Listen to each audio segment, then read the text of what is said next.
Not Gucci then. No, it's not Gucci. So you lied to all our faithful listeners. It's faux Versace from Zara. Versace. From Zara.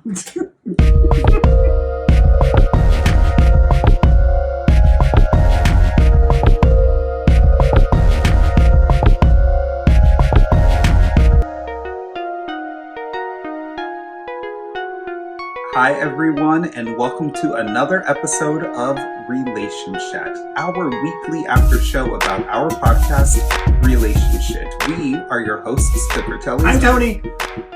And I'm Marko.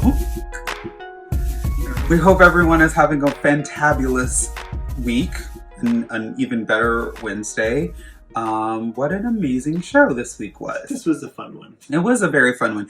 As I said on the show, this is probably one of those concepts that I kind of think about all the time. I do find myself in my head constantly. And so when I think about certain things and certain aspects of the relationship and things like that, I think about where we were and where we're going and where we're at too, because I think that there's a natural progression, there's an evolution that happens within the relationship. As we said many, many times before, I met you when I was 25. You were 27. There was kind of fun to reflect on that. So we read some amazing articles on the podcast, so make sure you check that out so that you could learn a little bit more about you and your relationship and where you're at, and hear more information about us and where we're going with all of that good stuff. This week on Relationshit, though, we are going to read another article. It is the 7 seemingly alarming things that actually mean your relationship is evolving. And that is on Bustle, which is a website that I love. It's quickly becoming our #1 resource material. Bustle, which we love. Bustle. By Christine Felizar. And this article was written in November of 2018. But again, I still find it to be very relevant. I wonder if we should tell people that the articles were published in November of 2018. Sure. Because who knows when they were written. Yeah, that's valid. Could have been sitting on somebody's desk for a year. And so not on topic. The article was essentially, it starts out by just talking about like your relationship likely will change from how it was in the beginning. I definitely said that already. Although many of us would Bustle. Yeah. Although many of us would love to stay in the honeymoon period forever, change is necessary for growth. One of the other lines that I really liked is Dr. Paulette Sherman says, she's a psychologist and author of Dating from the Inside Out. She says a relationship evolves as it gets deeper and two people get closer. And then the thing I loved is A.B. Bishop, who is another couples therapist, said, in the first year or two of dating, your brain secretes different levels of neurotransmitters and hormones. As your relationship progresses, you may notice you and your partner act differently, but this isn't a reason to be alarmed. And I really liked that. I liked that there was actually science behind it, like that kind of defines how like sometimes the way that you interact with one another changes. And I think often we manage to think that there's something wrong in the relationship, right? We freak out, yeah. Yeah, we have moments of freak out. Dopamine levels subside, Yeah. Then walls come down, and real life happens. Yeah. And we'll get into my favorite line, but you become more authentic, which I think is important. Absolutely. Yeah. So let's talk about these. So number 1 is you find yourself thinking that your partner is boring every now and then. And Or again, every day. I'm definitely not the boring one. I wasn't talking about you. Yeah, I was going to say. Yeah. The shirt alone, my friend. Yeah, I'm not the boring one. So I just thought this was very interesting. Again, they kind of talked back to that scientific aspect of it, where like your neurotransmitters such as dopamine, those kind of increase or decrease. They decrease. They're increased in the beginning, and they return to normal. They don't actually decrease. They return to normal. They return back to normal. And so you kind of like are not euphoric anymore, right? Mm-hmm. There's kind of like a reality to it, which is like very interesting. You find that you're arguing more, which is number 2. And it's just that when your connection evolves with your partner into something more stable, you may notice that you have no problem speaking your mind. So this is really good because this allows for like reality, right? Like this allows for you to be really who you are and say what you need to say and what's on your mind. And they talk about like being less worried about rocking the boat, right? Which is why most of us are quiet in the beginning. Sure, absolutely. Number 3, you're having less sex. A decrease in the amount of sex you and your partner are having can seem like your relationship is going south. There is something on my face.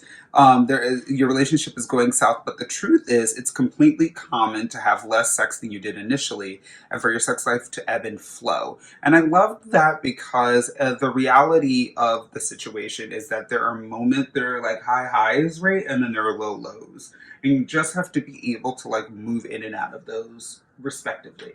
Well, and the anticipation in the beginning leads to increased hormone levels, and that eventually returns to normal, right? And then, yeah, it is what it is. Yeah. You don't think twice about doing gross human things around them. This is number 4. This one is my favorite. I'm sure This one is my favorite because it talks about how it's okay because this is a sign that you feel safe and you don't have to audition anymore. And I just love that concept, the audition, right? Or not being authentic. Yeah. And so this one is my favorite. It doesn't matter what sounds or smells you make, you're still you and the person can love you. And I think that is wonderful. And I know that that's weird and gross and not popular, but I actually think it's a sign of real intimacy. I do.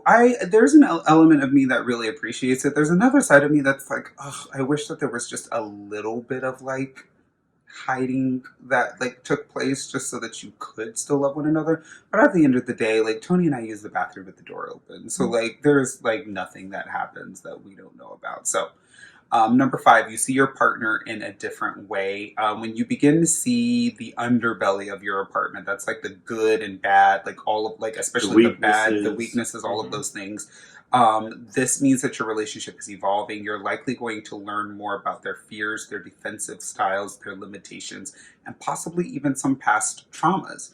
And that's amazing, right? Because who doesn't want an authentic relationship? Who doesn't want for their partner to be really themselves around you during those time periods? Well, nobody is perfect. And so when you start to see flaws in your partner, that means you're actually recognizing them for who they really are. And that's the person you need to fall in love with. Absolutely. Number 6, you spend less time together. I think this makes a ton of sense. Like we've actually had episodes on this. Yeah, where like you love each other and it's fine to like, when the relationship is solid, you can take a break from one another for a little bit. You can do your thing. A weekend. Totally. And it should be completely fine.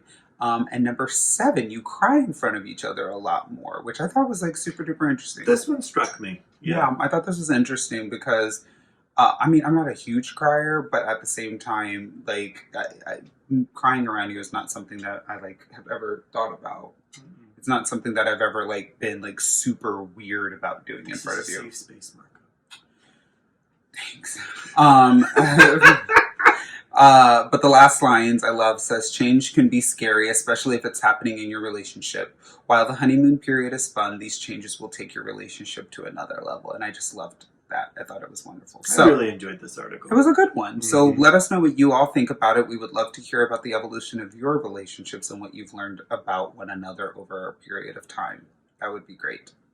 So that's going to do it for this week's episode of Relationshit. Thank you for watching as we've talked more about this week's topic from the podcast. And make sure you visit our website, podrelationshit.com.